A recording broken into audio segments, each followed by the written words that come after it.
All right. Hi, everyone. Thanks for coming to my presentation / lecture on semiotic meaning as motivation for collective action. And this is to be taken maybe with a grain of salt because it isn't as obviously immediately pertinent to political theory. I mean, obviously, I am working on this in the context of my political theoretical dissertation. But like it's just one chapter and it's the first one, so it sort of still lacks all the groundwork that still needs to be done. I started with this topic because it's one I have or didn't initially have any idea about what it really was. I only knew that it might be relevant for my project of on meaning as a factor of the motivation for collective action. And so it's kind of lacking context though. So yeah, and it obviously it's the first draft chapter. I expect to change it a lot within the next couple of years, but that's just the way it has to go, I think. Okay. So this is basically an attempt to gain an overview of a relevant meaning concept from semiotics in order to contour my own socio-psychological collective motivational meaning concept. So far, it is not entirely clear if meaning is the correct term at all. Semiotics, the so-called science of science, has an obvious connection to the meanings of science, but at the onset of the chapter, it was far from clear that these pertain to actions, much less collective action. So, regarding that onset, for my scholarship application, I had already arrived at sort of a preliminary non-definition, which is, and which you might also see in a different form in my prior presentation on my expose. Meanings are socioculturally performed ascriptions of value, which indicate the practical relevance of their objects and thereby influence the motivation of collective action. I'm sorry to interrupt you. Do you have a presentation up, like slides? Oh no, I didn't. I didn't share the screen. No. Should I start over or should I just copy you guys in? Show us the slides. That is okay. Right. Let me. No. Yeah. I'm really sorry about that. I kind of thought, yeah, as you can see here, and now you can. All right. So I just continue. Sorry about that. I was then later relieved to find out that semiotic meaning indeed had practical relevance, since its scope includes, according to Echo, all phenomena of signification and or communication, culture as communication, and science as social forces. In the following, I will address the semiotic meaning concept of Roland Barthes, Umberto Eco, and John Langston Austin, as well as Jerzy Peck, who distinguishes semiotic and non-semiotic concepts of meaning, as we will see. So first to Roland Barthes. The basic meaning concept of Roland Barthes entails a signifier, like a number of particularly arranged letters, that relates to a signified, the content that is meant by said arrangement of letters. This process of relation is called signification, but confusingly is also translated as meaning sometimes, and creates a sign. Signs are comparable or replaceable with each other only by what Barthes calls their value in a sort of Marxian sense of the term. So far, we are operating on the level of mere language. This is how linguistic signs work, according to Barthes at least. However, there is, according to Barthes, a whole other level of signification superimposed over language, the mythos. He proposes that through ideological processes, linguistic signs become themselves the mere signifiers of ideologically motivated mythical signifieds. The sense of a linguistic sign is thereby drained of its historicity to become a mere vessel of new mythical content, a signified, which gains a sort of legitimation from this appropriation. For instance, the idea of the UN Security Council maintaining world peace profits from the various and encompassing senses of the linguistic sign peace.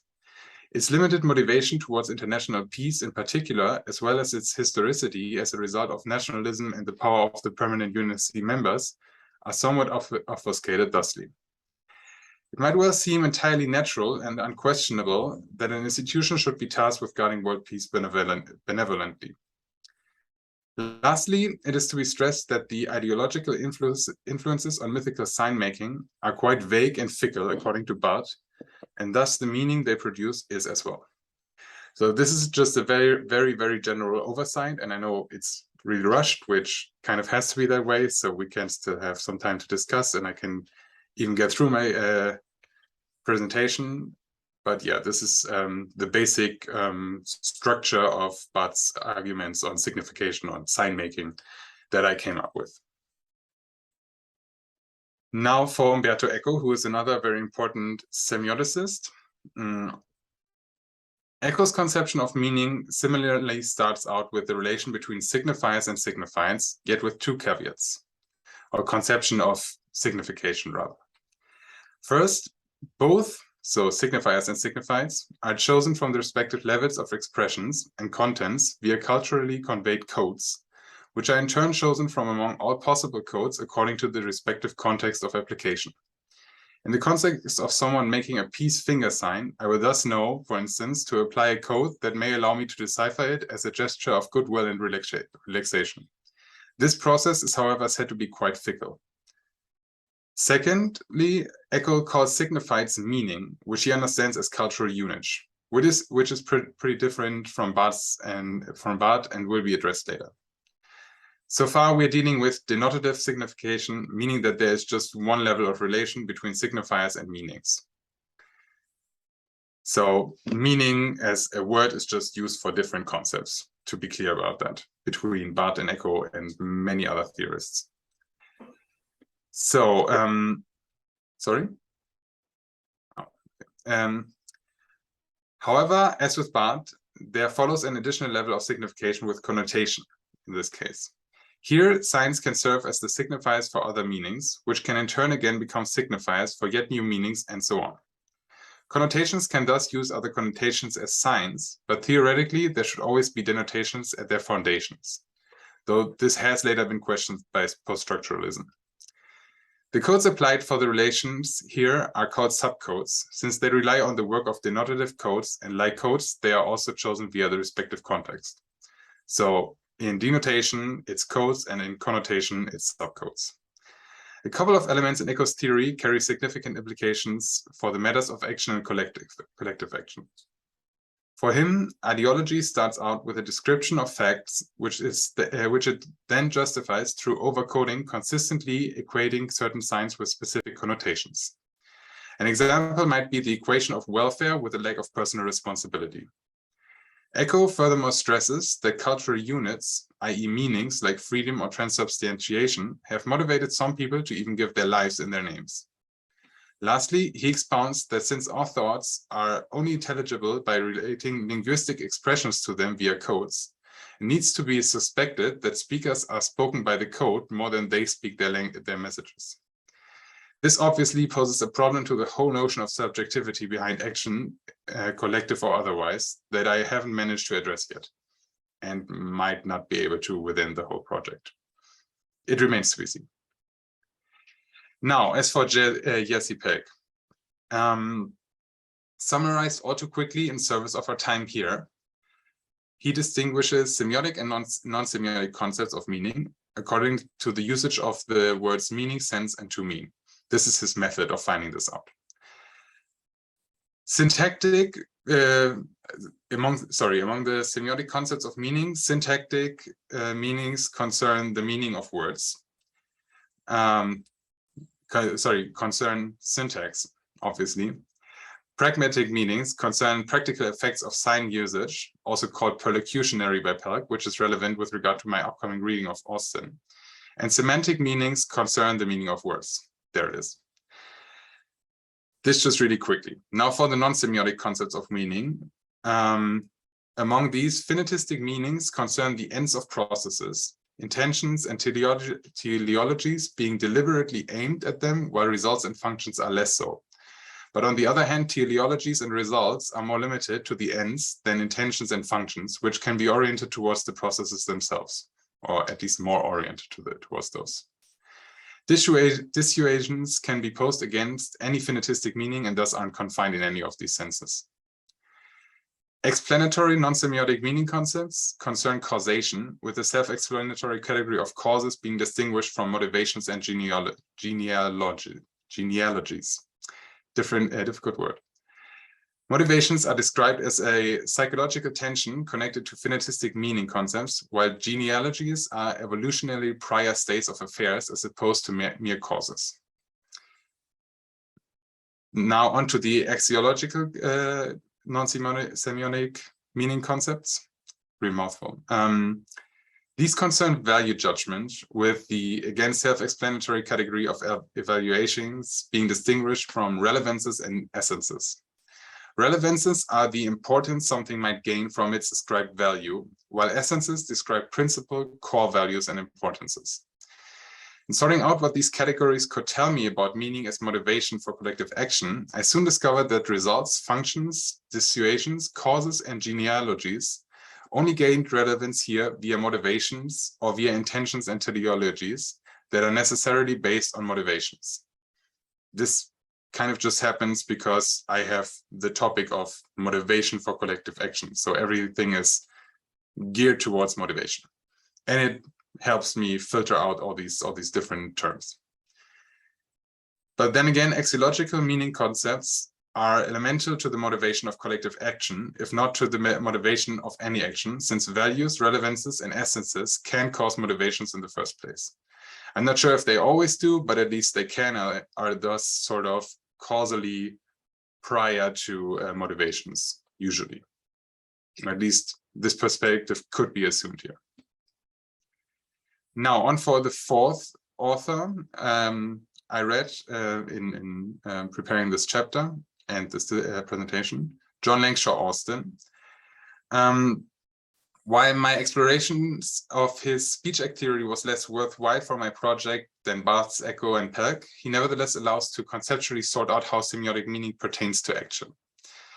Locutionary meaning, consisting of a phonetic act of making noises, a phatic act of using vocables, and a rhetoric act of applying these with a sense and a reference, encompasses much but not all of what Pelk considers to be semiotic meaning concepts.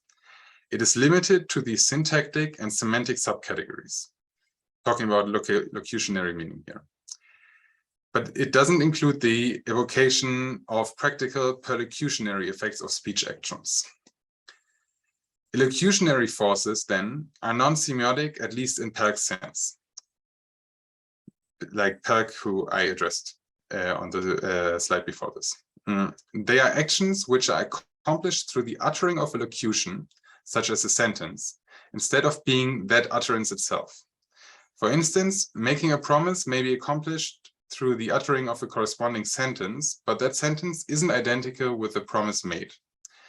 Promising entails the reference to a social convention which allows for my utterance to become more than a sentence that merely makes sense with regards to the object it references by equipping it with illocutionary force.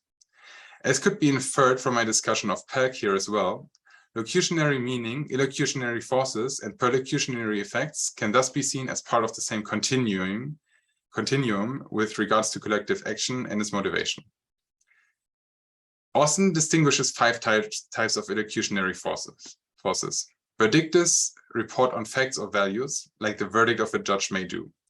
Exercitives entail the exercising of powers, influence, or rights in a decision for or against certain causes of actions. Commisses avow oneself to an intention or stronger commitments, like an obligation. Behavioratives concern reactions and attitudes to the behavior of others. And lastly, expositives explain how statements fit into their linguistic context. And if you read these from top to bottom, you can sort of sort them with regards to collective action as well. Like verdictives will play more of a role or have a more central and ordering, coordinating role than expositors will have. And lastly, perlocutionary effects, as I already alluded to, can be related to Pelk's category of semiotic pragmatic meaning concepts.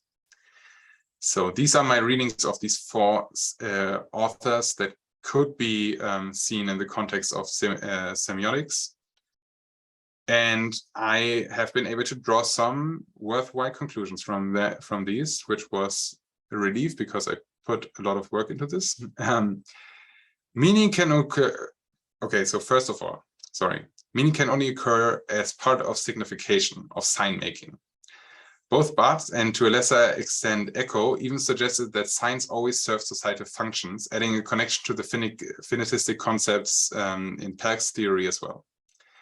Eco and Barthes furthermore agree on the instability of meaning through signification. Either mythologically or through overcoding, meaning is highly prone to depoliticize matters and obfuscate domination. The fact that value is involved in signification shows how elementarily linked it is to non-semiotic axiological categories. Again, axiological in the sense of Perk. With regards to the motivation of collective action, values, relevances, and essences are entirely elemental. Meaning can, of course, motivate collective action towards evoking practical effects, but it may also just be interested in causing certain elocutions, like the swearing in of a politician or the proclamation of a republic. Obviously, the causes might also be aimed at perlocutionary effects or just like practical effects later, like what may be done politically in that republic. But you could also view it as the main goal for now, at least, being that proclamation or that swearing in of a politician and so forth. While meaning continues to appear as an apt term for the pursued concept for now, it seems prudent to add a qualifier to it so as to better enable its differentiation from other meaning concepts. The updated but still preliminary description would thus be: collective motivational meanings are unstable and highly ideologically susceptible ascriptions of values, relevances, and essences, which can motivate collectives towards causing elocutions and perlocutionary effects. So this is the version of the preliminary description I had at the beginning, and which was also included in my last presentation, but now it's updated with the terms that I drew from my readings of these semiotic theories. And that is it. That's my presentation. Thanks for listening. I'll be happy to answer questions and go back a few slides. I think I might have been a little or very fast here. And I could also understand, because it was for me, if this was all a little abstract. So feel free to ask questions and obviously also to utter criticisms. Thank you. Thank you for the presentation. I have to admit that it's not my field, so it's rich. It's what I can tell you. I had never thought of, combining, like maybe examining Eco or anyone else like under this this lens. What it did remind me of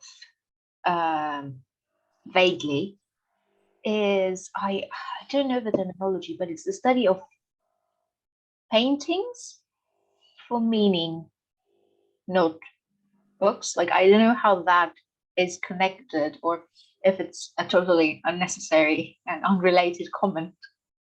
No, but I mean, it's definitely pertains to semiotics. I mean, Barthes was, I think, I'm not sure if he was first and foremost, but he was very relevantly also a literary critic and an author himself, I believe. So yeah, and that experience definitely informed his semiology. Like he called it semiology. This is another weird idiosyncrasy in that field. Some call it semiology, others call it semiotics, but it doesn't really matter. Definitely informed his theory. It was, wow. it was really interesting. Is there anyone who may have questions about, or comments? Comments are also welcome.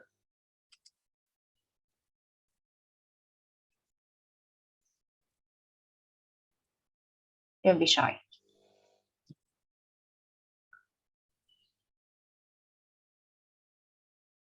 Yes.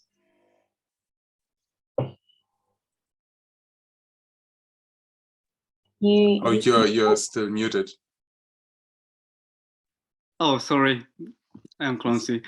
I really enjoyed the presentation. I used to read all the authors that you used in the presentation, and I'm afraid that came from a psychoanalytic school. The only question that I have, well, I have commentaries rather. It has to do with the term signifier. I was wondering, will you be using the term empty signifier? This is a Lacanian psychoanalytic term. I don't know if you are familiar with this. Should I explain this term for everyone, or? Are you asking if you should, or if I should, or if I can? May I explain this idea? Or, yeah, please. Because I try to think linguistic only for political phenomena. Well, empty signifier is the first definition of empty signifier is basically a signifier without a previous signification. And it serves for the constitution of collectivities. For example, I always try to use jokes, movies, or series to illustrate the point. But let's say the painting. If we have apparently meaningless blotch in the middle of the painting, and we are in front of the painting, this blotch doesn't mean anything really. But if we shift our position and we see the blotch, the mark from a different angle, we could see that there is something more in this blotch. I think in art techniques it's called anamorphosis, I think.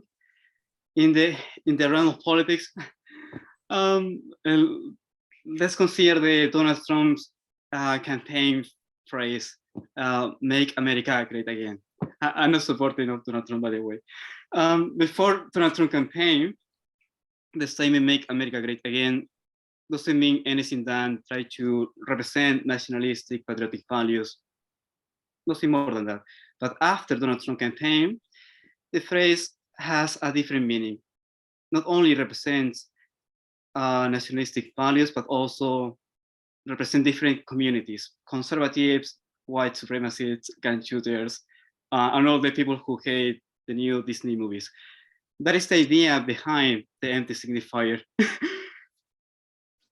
I was trying to use this term only for collective identities. In populism, for example, you can see a lot of this term, empty signifier, which is the name of the leader, against a visible enemy. I don't know, the state, the ruling class, Donald Trump again. Elites, yeah. Yeah, the elites. Yeah, I was trying to think it. So I was wondering if you will be using, I don't know, some psychoanalytic interpretation in your framework. I will. Actually, Lacan, I've already read a bit of him, which was not a really, let's say it wasn't really a relaxing endeavor. Like I thought Foucault and Habermas were challenging, but Lacan is on a whole other page. My supervisor actually warned me, but he also told me to check Lacan out, and he gave me the out of reading Mouffe and Laclau's reading of Lacan instead, which was really helpful. Yeah, so Lacan, his whole logic of lack and the categories of the imaginary and what was the real, the imaginary and the symbolic, I think, will all play a role. And the subchapter on psychology, not just psychoanalytics, but psychology as a whole, not as a whole, but like different psychological sources, will be the next one I do, because again, like with semiotics, I'm not like, I am a politologist, so I have really no idea beyond very, very rough concepts of psychology, just like with semiotics. So those are the chapters I do first, because they have the highest chance of causing troubles for me, whilst the later ones, like revisiting Habermas or possibly, hopefully including some post-structuralism, obviously will still be challenging, but it's more my métier. So yeah, psychoanalytics will definitely play a role. I like for my expose, I even read a little Jordan Peterson, which is, yeah, I can tell by your reaction that you know how troublesome that is, but his meaning concept is actually not that far from what I sort of envision mine to become, and that is troubling, right? So I feel like I should at least give it a read to check out, you know, where are similarities and where differences, and why does he come from that concept to highly different conclusions about politics.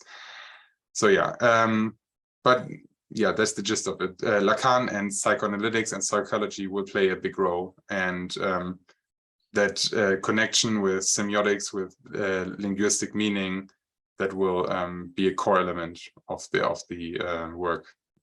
At least it's looking like that right now. Thank you.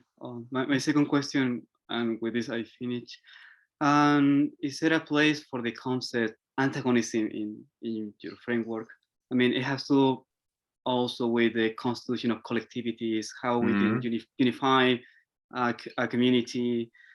It is an example with populism. There is no populist leaders without a visible enemy. That is basically the idea of antagonism. I think that the technical term is constitutive outside. I try to translate it in my head. Constitutive outside.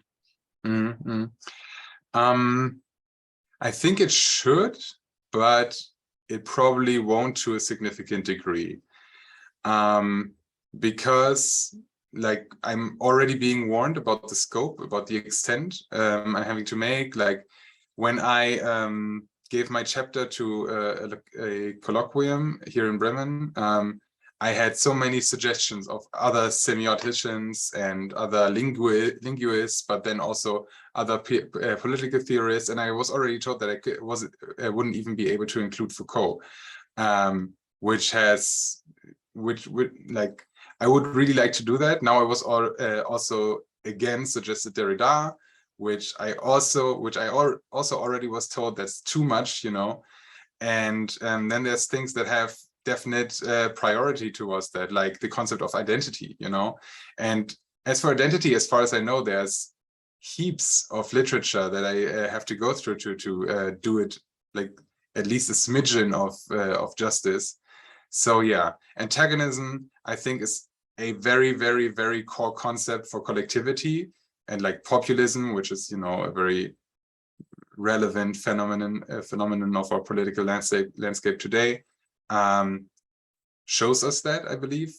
But I think at least for this project, for the dissertation, for the actual text, I will have to treat it as one subform, at least for now, of possible meanings that pertain to motivating collective action in some way. I mean, like you said, like it's constitutive outside, so there's also a constitutive inside, and like it will probably depend on each other to some degree. But I'm afraid I will probably not be able to do both sides justice, because there's so much, just so much work to be done on the abstract conceptual side of things. Thank you so much. And as for anti-signifiers, I forgot that before. I mean, that's another thing. Like, obviously, I could like, even with what little I know and have read now, I already feel like I could probably write 30 pages about that right now, right? And obviously, I feel like it's kind of a little, let's not say dangerous, that seems kind of too much, but it's easy to call something an empty signifier. Like, you could call meaning an empty signifier easily. Or like any meaning that could cause collective action that is at least like formulated outright could probably be called an empty signifier in some way or another. But that's also what makes, you know, the whole concept interesting, because you could ask if something has to be an empty signifier to be open enough, you know, for interpretation by a whole collective of people. yeah, but like I said, my linguistic and semiotic capabilities and expertise are limited, and I'll have to see in the further years to come. Thank you. Thank you. Thank you. Do we have any other questions?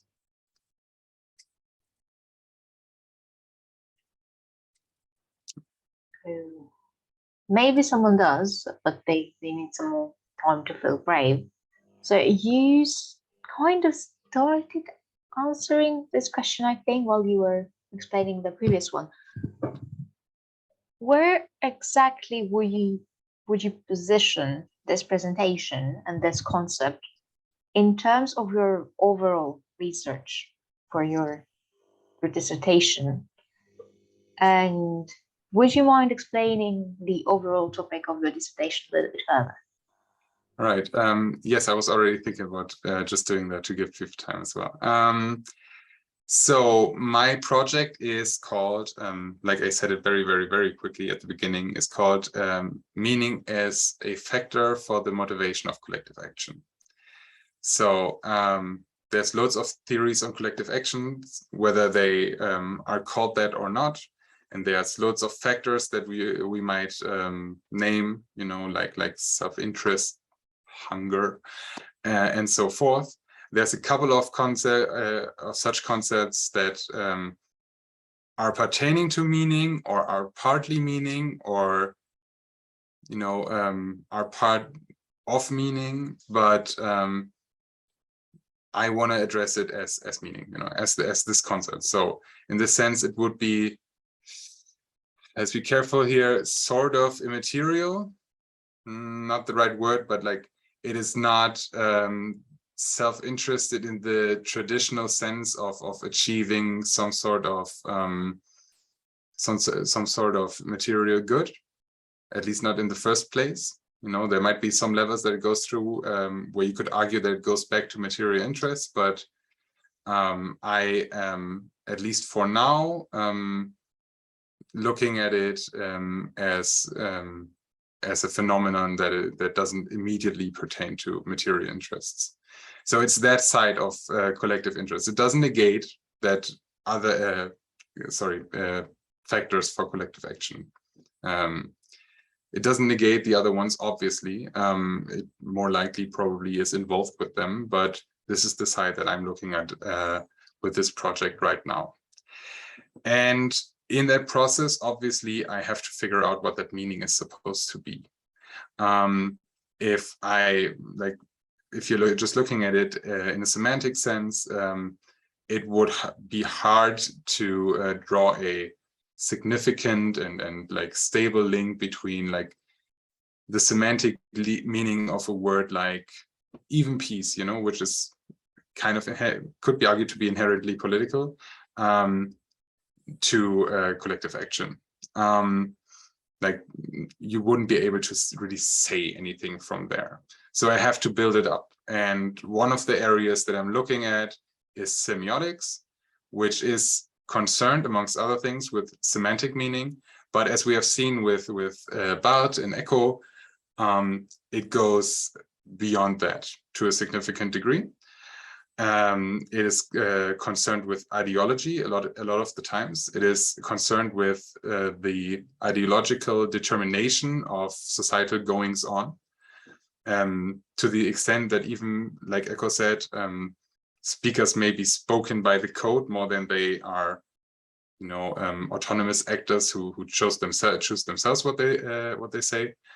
Like I said, that's also a problem for my whole project, but I'm going to leave it at that for now. And then I'm going to look at other areas where there's also meaning concepts, and then also concern themselves with collective action. Psychology, psychoanalytics is one such area. Peterson, like I said, highly problematic, might very likely not even be in the final product, but I'm planning to look at him at least. Is very concerned with collective action, is very concerned with politics, even though he is not a politician and not a sociologist, arguably not even really a as in an academic scholarly sense, not even a social psychologist. As far as I know, he's more of a psychoanalyst, but he's also not the first political psychoanalyst. Like Lacan, who has been mentioned here before, was also really political. But yeah, and then I'm looking at other psychological sources. An author called Clay Routledge wrote a book that's called Supernatural, Death, Meaning, and the Invisible World. And it is about the resurgence of what he calls supernatural beliefs light. So kind of esoteric beliefs, or like everyday superstitions, like it just had to come that way. Like, obviously it rains now, and like, obviously I'm the person this happens to. You know, these things that even like stark atheists would say in trying to give meaning to what happens to them, really. Yeah, and so I'm looking at these couple of sources, and then I'm also looking at, you know, general sociological and political theory, like Habermas, for instance, and like possibly Foucault, Derrida, like Hartmut Rosa, who might be known to some here with his resonance concept. I only found out about him last year, and he seems very pertinent, but I also have to delve deeper into his work to really determine that. And I would try to put it all together into a working concept of how social psychological meaning of the quality that I mean is constructed, how it happens, and how it is pursued, and how this is another problem, or like another interesting aspect of the project is, as a factor of the motivation for collective action, is it pursued, or is it there already to motivate something? So am I pursuing a meaning that I want, like solidarity? Do I want to realize it through my collective action with others? Or is it more that I'm already, like solidarity is already there, and that's why collective action is happening? And like, obviously, with this example, I'm already, you know, showing that I think it's both. But I have to really think about how I model it, you know, how I conceive of it. And like with other examples, it also is less intuitional, that it could work in this kind of circular logic. So yeah, but yes, that's basically how the project will hopefully work. And what it will be, aside from just like reading and you know, writing a lot of notes and interpreting it all, will be like trying to make everything fit and see what doesn't fit, see if it can still be put together in other places, or if it's just like, if some theories just reject each other on a basic level, and then come up with a concept of meaning that can in the end explain how collective action is motivated through different sorts of meanings. And my original example here is the difference between the motivation of collective action through religion, or through what Habermas calls post-metaphysical thought.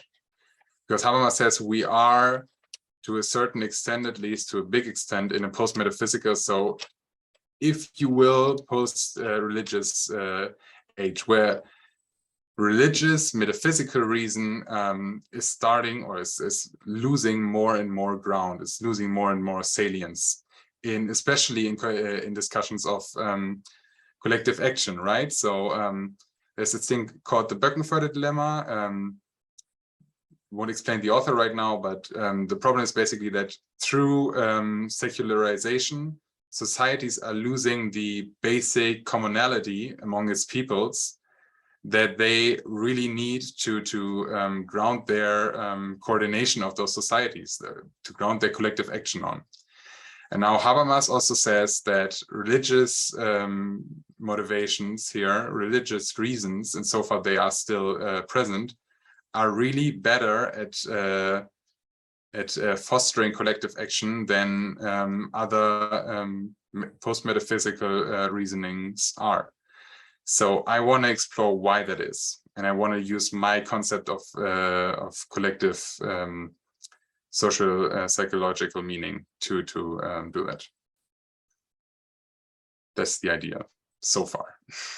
That is very interesting. That's very interesting, but also very complicated. At least I perceive it as extremely complicated because I haven't done any research on it. Like I've read a couple of the people that you've mentioned, but I haven't actually studied them. So to me, like I would say, it all sounds Greek, if I can say that. But yes, it is. It certainly is interesting in the sense that it sounds very meta. What you're doing. And isn't that the idea behind all political theory? It isn't, but like some at least. Yeah, but and it's like the question that it poses really to me, like the nagging doubt for me here is that, is there really no other way? Like, are we like caught between being really unable to coordinate societies because we simply lack the reasons, we simply lack reasons that are commonly enough accepted? Or do we just have to go back to religion or like to populism or something like that? Like Habermas also wrote that nationalism, actually Birkenfeld wrote that nationalism was an attempt to replace religion in that role, but a failed attempt. And so, yeah, like you could very well view the resurgence of populism or the rise of right-wing populism in our time as a symptom amongst other things, and amongst other things that it's a symptom of, but as a symptom of a lack of common enough meaning, of meanings that are shared enough and that can sustain the complexity of a post-metaphysical world versus easy answers. I can certainly see that. I have studied a little bit the programs of right-wing and especially far right-wing parties, AfD and Vox in Spain and many other, the National Front, and I came across that argument quite a few times, that they serve as a sort of social cohesion and sense of belonging that appears to be lacking, and that is one of the things that makes them so attractive, as in they offer a quote-unquote threatened meaning of togetherness, of what their followers, the voters, perceive as the meaning of togetherness and of belonging in the group.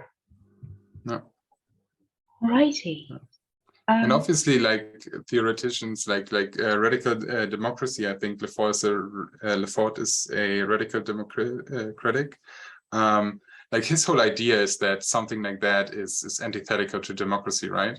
Like something as unifying as that could only ever be opposed to democracy, where uncertainty and a lack of cohesion is kind of the constituting principle. But like it really makes me worry. Obviously, right-wing populism makes me worry, but like the whole thing really makes me worry and wonder if like well, I don't want to get as anthropological, but like, are we made for that? Are our societies right now made for that? And if not, what needs to happen so they are more adapted to that insecurity, to that instability? And like, is there actually a way, or isn't there, to deal with metaphysical thought and instability, uncertainty, a lack of cohesion in a stable democratic way? Or are we forever, like actually Lefort admits, threatened by this idea of any image of like a unifying identity that is like obvious and clear to everyone, threatening and possibly abolishing democracy. At least his idea of democracy, you know. So yeah. Oh, now what came to my mind is the whole concept of nation building, but with the concept of banal nationalism that is based on images and how people assign meaning to them. And I read this text at some point that was comparing like a random street in, I don't know, I think it was a random European country, I don't even remember. Because you just walk around, but if you walk in an equivalently random street in the US, you just see all of the flags like outside of the supermarket, all of the US flags, and flag here, flag there, everything color coordinated, like red and white and blue. And how all of this is used in an effort to continue nation building and to assign like a significance to whatever whatever they are trying to do with their nation building campaign. No. No. But that is again very preliminary because I haven't done any research in the topic at all. Yeah, but I like, don't think I can offer like advice or useful commentary. I think it is useful insofar as it again shows that you know, like a flag is like a very obvious version of a sign, and there you can see like you have that that signifier, you know, the flag with the colors and the shapes on it, that in itself is arbitrary, you know, to its content, to its signified, to what it signifies. The signified is the nationhood, in this case of the United States, and how it is charged with meaning, with different meanings, as insofar as it might be open to be filled and refilled, and you know, connected with another content depending on the code you use. If you want to look again at the, why doesn't it let me do it? Oh, here, with the echo slide. That is, you know, and this shows itself to be pertinent towards collective action, because, you know, obviously nationalism has some relevance in politics. So there you go. And that's what I sort of want to explore. And, you know, and then there's the complexities that arise from that, right? Because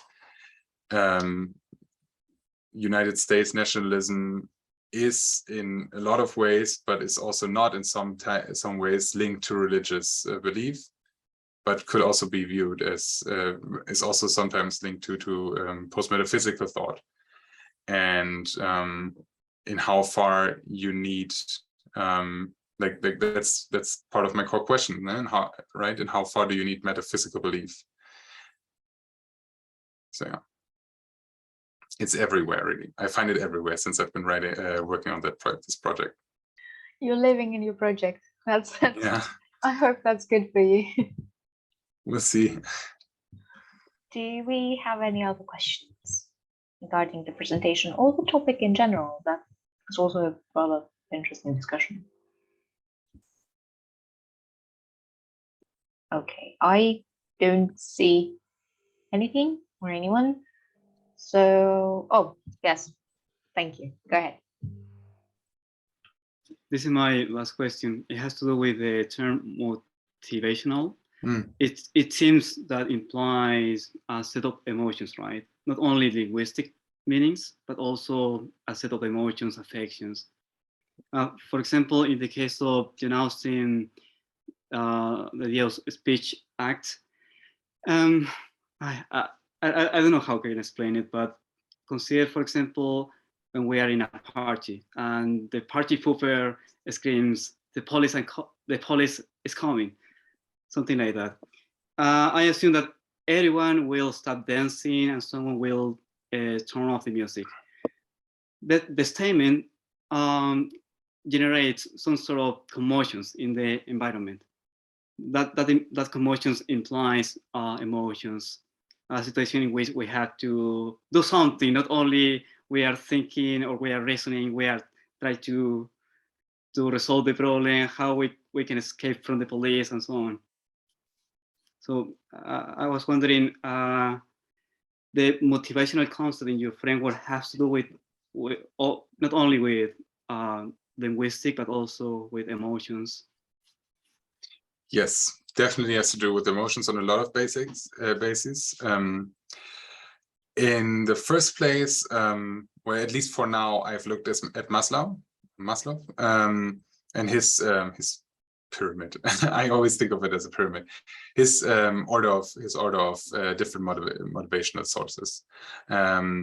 So that's definitely for now, at least, a basic principle with regards to emotion. I'm also going to look at other conceptions of it.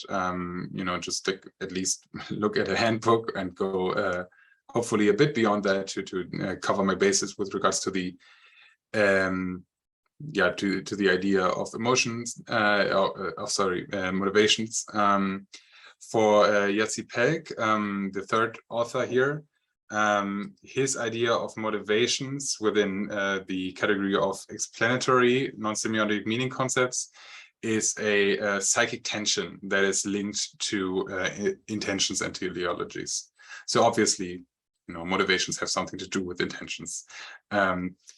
Could be argued they cause them, but however you see that, there's the link there, and there's what he says about that. So that's where it's at right now. Obviously, I had the idea of using Maslow to kind of sort out where meaning fits in, not with the basic categories, of safety and reproduction and so forth, but like with beyond that, with social belonging and self-realization. But that's a whole discussion that's still waiting to happen. And since Maslow is a little, dated, or at least could be a little dated, I still have to look out newer sources that comment on him or use him in some way. So that so much for that. As for emotions in general, I'm also going to look at political effect theory, or already have looked at that in some ways. It's still, in the beginnings of my research there, and like I said, the next thing is psychology, not other political theories, but like emotions, effects are gaining in relevance within political theory right now, and I think it makes a lot of sense, and I think it makes a lot of sense for my project to address that as well, including new materialisms like body politics as well, because that's sort of where the new effective turn in political theory is coming from. And I think the project would do well to not stay entirely on that really abstract level of, signification and meaning creation. It would help to kind of link it to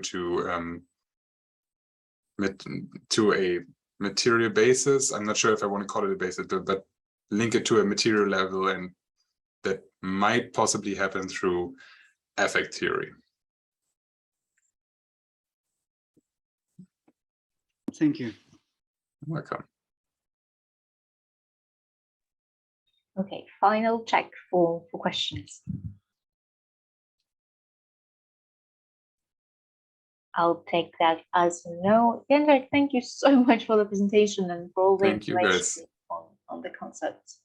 Yeah, and thanks for the questions and the input.